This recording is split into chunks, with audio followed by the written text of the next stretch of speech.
Warahmatullahi wabarakatuh.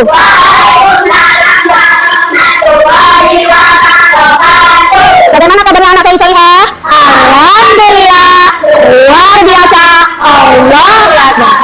Anak-anak, sebelum pembelajaran dimulai, kita berdoa terlebih dahulu. Untuk ketua kelasnya ke depan memimpin doa.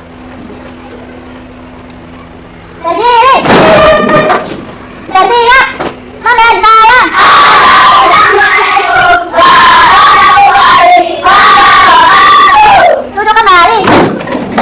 Bersedia untuk berdoa.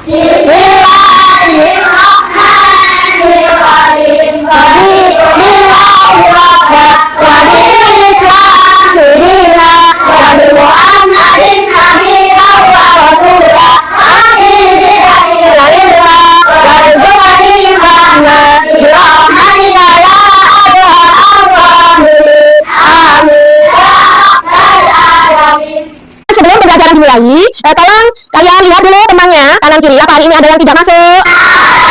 Siapa yang tidak masuk hari ini? Yang tidak masuk hari ini mudah-mudahan kita doakan cepat sembuh. Amin Allahumma. Anak-anak, hari ini kita akan mempelajari tentang apa? Anak-anak, sebelum mempelajari tentang hadis sholat jamaah, di sini Bu Mirna akan menjelaskan tujuan pembelajaran kita pada pagi hari ini. Nah, tujuannya adalah siswa dapat menjelaskan pesan pokok hadis tentang keutamaan sholat berjamaah. Nah, sebelum kita mempelajari pelajaran hari ini tentang hadis sholat jamaah, Bu Mirna akan mengingatkan kembali materi yang sudah kita pelajari minggu kemarin adalah tentang apa? Jazirah Arab. Mengapa anak-anak dikatakan Jazirah Arab? Karena betul sekali, karena penduduknya atau dihuni oleh orang-orang Arab. Nah, anak-anak, sebelum Bu Mirna menjelaskan, sekarang Bu Mirna bertanya, apakah kalian ada yang sudah sholat berjamaah? Ya, gimana apa anak-anak kalau sholat berjamaah? Iya, di masjid, itu gimana lagi? Di musola. Iya, ada yang di masjid, ada yang di musola, ada yang di rumah. Nah, itu adalah tentang sholat ya. Sholat itu jadi boleh dilakukan bisa di rumah, di masjid, di musola secara berjamaah. Nah, anak-anak, sebelum kita ke materi inti, Bu Mirna di sini akan menunjukkan video kepada kalian yaitu tentang sholat berjamaah. Jangan lupa ya, sholat dan berjamaah. Doa dan adab sholat berjamaah di masjid. Sholat berjamaah di afdalu min sholat di masjid. Dan dua ini ada sholat jamaah lebih utama 27 derajat dibandingkan sholat sendirian. Hadis riwayat Bukhari. Man sholat di masjid jamaah faqad watuntahu salihah. Faqad watuntahu lahu hasanah dan wa rojan. Barang siapa berangkat ke masjid untuk sholat berjamaah, maka pelaku akan mengambil dosa dan tampak berikutnya terhadap kebaikan sholat maksud kembali. Hadis riwayat Ahmad. Nah, apakah kalian rajin untuk sholat berjamaah? Iya, nah, sholat berjamaah itu anak-anak, yaitu sholat yang dikerjakan secara apa anak-anak? Secara bersama-sama. Ya, karena sholat jamaah adalah sholat yang dikerjakan secara bersama-sama. Ada seorang imam dan seorang makmum. Nah, di sini anak-anak dibuka semua bukunya. Kita sebelum pembelajaran inti akan menyanyikan lagu ya, akan menyanyikan lagu tentang hadis sholat jamaah. Ayo. Ayo kawan kita bersama belajar hadis pertemuan kita. Ambil hadisnya, Ambil ilmu kita belajar kajimu jamu. Buka kita hadisnya, hadisnya sahih pertemuan kita. Kaji hadis supaya pintar, pegangan hidup pastilah benar. Hidup yang benar akan bahagia tentu sejahtera ikuti dunia. Belajar hadis dengan gembira, harimu senang tanda bahagia. luar biasa, tepuk tangan semua. Anak-anak, sebelum Bu Mirna menjelaskan tentang bagaimana hukum sholat jamaah dan bagaimana tata cara sholat jamaah dan berapa pahala sholat jamaah, kita akan membaca hadis dulu ya, hadis tentang keutamaan dari sholat jamaah. Kita baca sama-sama dulu. Yang sudah hafalan atau membacanya ayat Quran atau hadisnya sudah lancar, bisa ke depan. Billahi minasyaitonir rajim. Bismillahirrahmanirrahim. An Abdillah ibni Umar anna Rasulullah sallallahu alaihi wasallam qala salatul jama'ati ta'abdulu salatah ta'didi sab'in wa ishrina darajah. Rawahu Bukhari. Nah, terima kasih anak-anak sudah membacakan untuk hadis tentang sholat berjamaah. Nah, silakan untuk duduk kembali. Kalian bisa membaca arti dari sholat jamaah, arti dari keutamaan sholat berjamaah. Kamu baca anak-anak. Ayo, bagaimana? Abdullah bin Umar berkata, sesungguhnya Rasulullah sallallahu alaihi wasallam pernah bersabda, salat jamaah itu lebih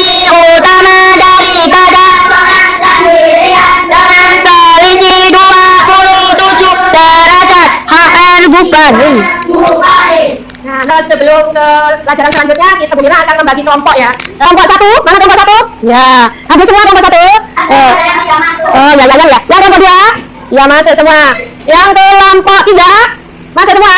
Ya, yang kelompok 4. Nah, berarti untuk tugas kelompoknya sudah terbagi semua. Anak-anak kalian tadi sudah membaca tentang hadis sholat berjamaah. Tadi dalam hadis sholat berjamaah bahwasanya orang yang sholat berjamaah itu pahalanya berapa, anak? 20 derajat. Luar biasa. Nah, kalau sholat sendirian?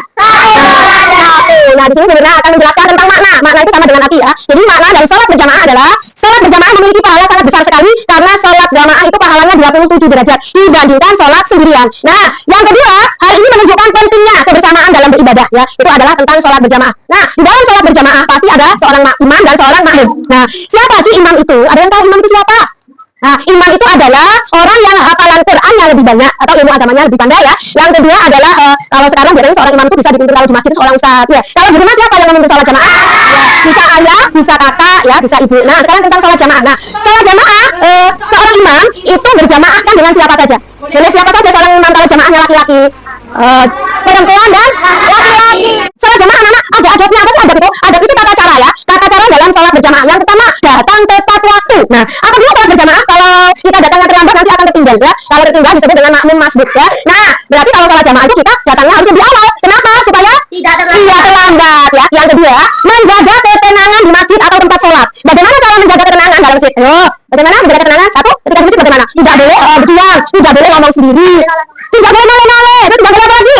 Tidak boleh berbicara, terus tidak boleh apa lagi? Tidak boleh bergurau, ya, tidak boleh mengganggu temannya. Nah, itu adalah adab atau tata cara kita ketika kita di dalam masjid untuk melaksanakan sholat berjamaah. Yang ketiga, mengikuti imam dengan khusyuk. Nah, bagaimana mengikuti imam? Jadi seorang makmum itu anak-anak ketika sholat berjamaah kita mengikuti imam. Misalnya ketika imam takbiratul ihram, jadi kita juga mengikuti. Ketika imam rukuk juga kita mengikuti. Nah, apa boleh kita mendahului imam? Tidak boleh. Makanya yang dikatakan sholat berjamaah itu adalah sholat yang bersama-sama dipimpin seorang imam dan diikuti seorang makmum. Nah, anak-anak ya, setelah kamu tahu arti sholat jamaah dan tata cara sholat berjamaah, sekarang kapan anak-anak ya? Kapan sholat berjamaah itu? Ada yang tahu? Ayo, kapan sholat berjamaah? Jadi sholat berjamaah itu dianjurkan di masjid ya. Yang kedua, jika tidak memungkinkan, misalnya tidak memungkinkan itu rumahmu jauh dari masjid, apa ketika waktunya masuknya sholat, keadaan cuacanya mendung atau hujan, berarti sholatnya itu boleh dilakukan di mana? Di rumah, bersama siapa? Iya, keluarga bisa ayah, bisa ibu, bisa apa? Bisa kakak. Imam tadi ya, jadi kalau kita sholat jamaah itu harus ada imam, harus ada makmum. Jadi seorang imam itu adalah yang agama Islamnya lebih hafal. Jadi agama Islamnya itu yang hafalan Qur'annya yang lebih banyak ya. Atau misalnya kalau di masjid, di musola dipimpin seorang ustaz. Nah, itu adalah sholat berjamaah adalah yang menjadi seorang imam. Kalau di rumah bisa dipimpin seorang ayah yang menjadi imam. Nah, sekarang dalam sholat berjamaah anak-anak, jadi ada posisi makmum dalam sholat berjamaah ya. Karena yang namanya sholat berjamaah biasanya kita makmumnya tidak semuanya banyak. Misalnya di rumah hanya 2 orang. Nah, posisi makmum ketika melaksanakan sholat berjamaah kalau hanya 1 berarti berdirinya itu sejajar dengan imam. Tetapi posisinya di sebelah kanan imam ya. Jadi kamu misalnya di rumah sholat dengan ayahmu atau dengan ibu hanya berdua. Berarti kamu posisi tempat kamu berdiri itu sejajar dengan imam ada di sebelah mana? Di sebelah mana? Kanan. Kelompok 1. Kalau posisi makmum hanya 1 berdirinya di sebelah mana? Kanan. Ya, nah itu kalau makmumnya hanya 1. Nah, kalau makmumnya lebih dari 1, itu di mana anak-anak posisi berdirinya? Di belakang imam. Kelompok 3. Ya, Bu Mira tanya, kalau misalnya ketika kita sholat berjamaah, makmumnya itu lebih dari 1, di mana anak-anak tempat berdirinya seorang makmum? Di belakang. Betul sekali, di belakangnya imam. Nah, seperti itu anak-anak ya. Hikmah dari sholat berjamaah ya. Kamu tadi sudah mempelajari tentang apa arti sholat berjamaah, bagaimana pahalanya, posisi makmum ketika sholat jamaah. Nah, di sini ada hikmah. Jadi hikmah itu adalah keutamaan ya. Jadi hikmah itu sama dengan keutamaan. Hikmah sholat berjamaah adalah menguatkan ukhuwah Islamnya. Ukhuwah Islamnya itu apa? Ukhuwah Islamnya itu adalah persaudaraan dalam Islam. Contohnya seperti ini. Ketika kita sholat berjamaah, kita berdiri sejajar ya. Kita ada setelah kita sholat, kita sebelum pulang kita bersalaman, saling mendoakan. Itu adalah mempererat ya persaudaraan dalam Islam, yaitu ukhuwah Islamnya. Nah, selain itu juga adalah menunjukkan kebersamaan dalam kehidupan sehari-hari ya. Dalam kehidupan sehari-hari, kenapa? Sholat ini adalah kewajiban bagi umat siapa, anak? Umat Islam ya. Jadi sholatnya adalah kewajiban. Apabila sholat kita tinggalkan berarti apa, anak? Berdosa atau tidak? Berdosa, karena kita meninggalkan kewajiban. Nah, setelah keutamaan sholat berjamaah, di sini Bu Mira akan menjelaskan tentang pesan pokok hadis sholat berjamaah. Nah, pesan pokok hadis sholat jamaah yang pertama adalah sebaiknya dilakukan dengan berjamaah. Tadi dilakukan berjamaah itu dilakukan dengan cara apa? Bersama-sama ya. Yang kedua, pahala sholat jamaah dilipat gandakan berapa tadi? Iya, 27 derajat. Kalau sendirian tadi berapa? 1.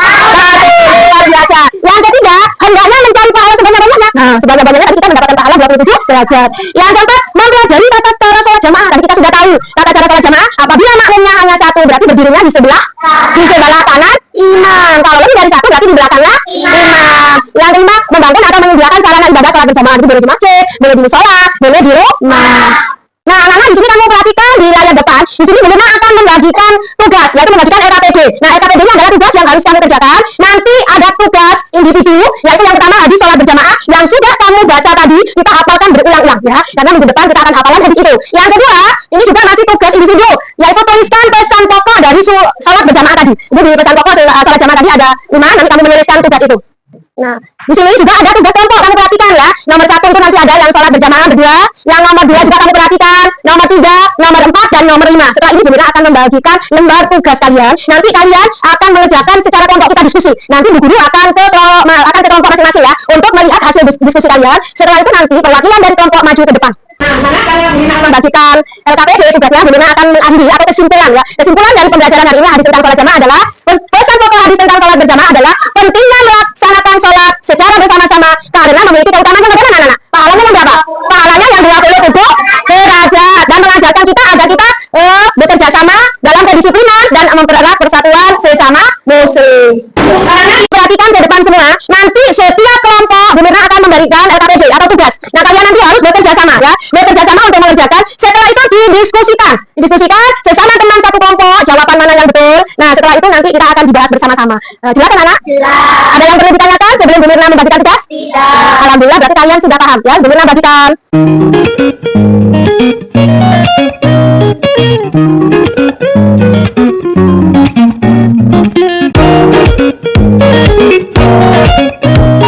Tugas kalian sudah dikumpulkan semua ya. Jadi habis ini Bu Mirna akan berdiskusi ke kalian bagaimana hasil yang sudah kalian kerjakan tadi.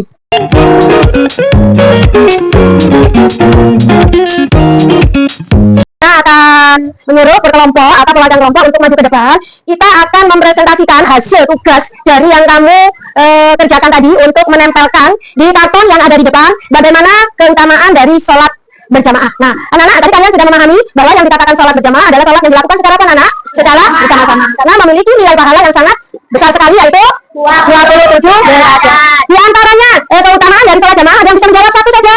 Apakah keutamaan sholat berjamaah itu? Sebaiknya sholat dilakukan dengan berjamaah. Sebaiknya dilakukan sholat itu dengan berjamaah. Nah, sekarang setiap kelompok maju satu persatu ke depan. Ini Bu Mirna akan menyiapkan lembaran yang harus kamu tempelkan, yaitu hasil dari tugas kalian kelompok tadi, yaitu tentang sholat jamaah. Kelompok 1 bisa ke depan.